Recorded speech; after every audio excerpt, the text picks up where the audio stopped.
ఇప్పుడే జీ5 app download చేయండి. చూడండి మీ ఫేవరెట్ టీవీ షోస్ ఎప్పుడైనా ఎక్కడైనా. వడదెబ్బ తగలడం వల్ల స్పృహ తప్పింది అంతే. అమ్మాయి కొంచెం నీరసంగా ఉంది. అవును డాక్టర్, చూడ్డానికి చాలా బలహీనంగా ఉంది తను. 2-3 రోజుల నుంచి సరిగ్గా భోజనం కూడా చేయలేదనుకుంటా. అందుకే ఇంత నీరసంగా ఉంది. భోజనం చేయలేదా? సిస్టర్, వెంటనే తనకి ఫ్లూయిడ్స్ ఎక్కించండి. Okay doctor.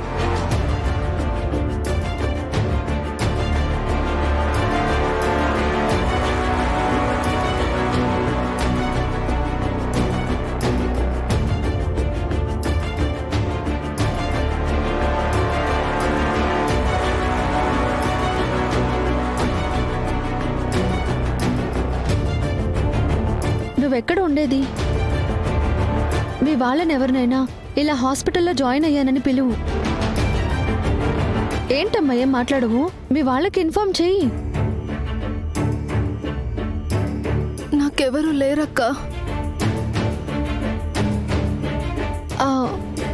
సారీ.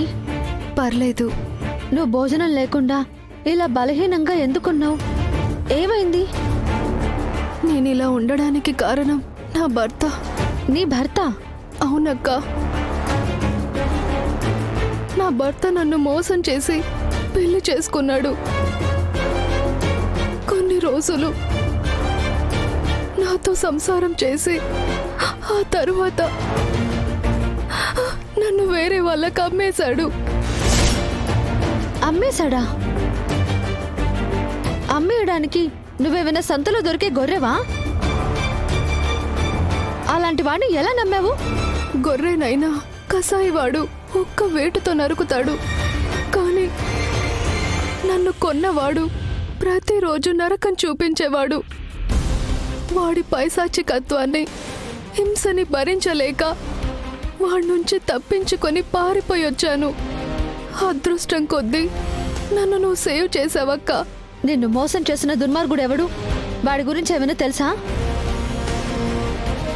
వాడి డీటెయిల్స్ ఏమైనా ఇస్తే జీవితంలో ఇంకే అమ్మాయి జోలికి కాదు, అసలు అమ్మాయి అనే మాట మాట్లాడడానికి కూడా వణికిపోయేలా చేస్తాను. వాడు ఊసరి వెళ్ళి లాంటివాడు. పేరు, ఊరి పేరు మార్చి ఎప్పటికప్పుడు తిరుగుతూ ఉంటాడు.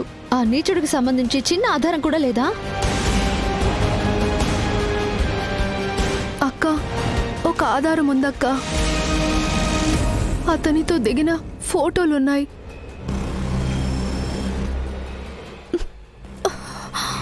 మెల్లిగా. నేనిస్తాను.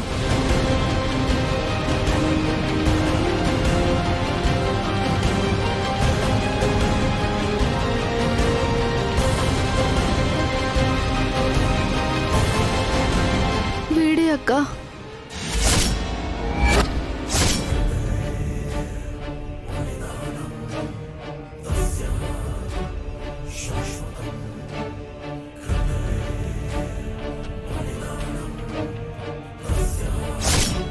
జీ5 యాప్ డౌన్లోడ్ చేసి అన్ని ఎపిసోడ్స్ పూర్తి ఉచితంగా చూడండి.